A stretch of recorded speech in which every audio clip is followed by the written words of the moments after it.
back to Emotional Mojo, where it only takes seconds to change your present and live your dreams. We're challenging you today, and this is probably one of the toughest challenges that anyone will ever give to you, and that is to look at yourself and answer the question, are you an addict?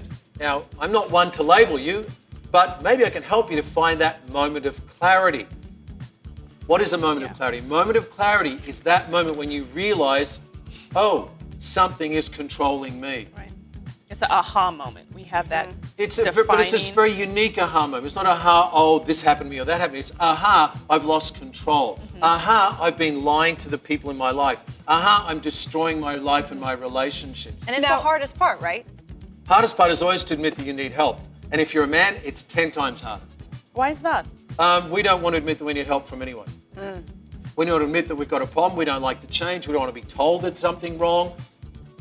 We're very resistant to change. You say change, and that first step of change is pre-contemplation, and it's considering whether or not we have a problem.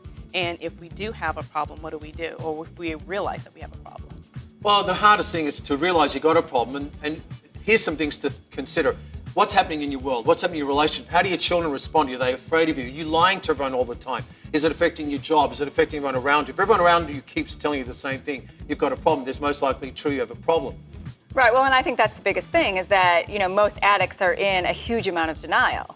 And that's why we're doing this challenge. That's why they're an addict. Let's point this out, let's figure out how do you know what are some of the signs? So here are some things you need to do. And step number one is grab a piece of paper and answer the following question.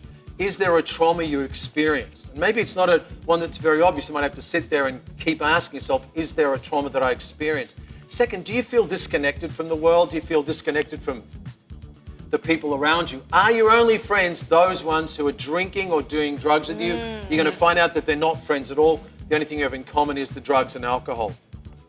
If you're going through extraordinary stress right now, there's a good chance that that is part of what's causing you or what's driving the addiction.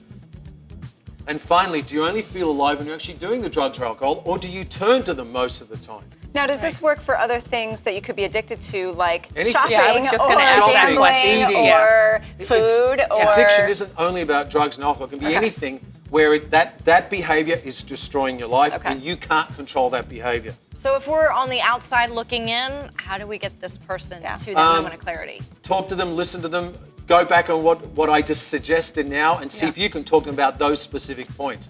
The show's almost wrapped up. You've got about 27 minutes. Don't wait because it could be too late. Do it right now. All right. Well, so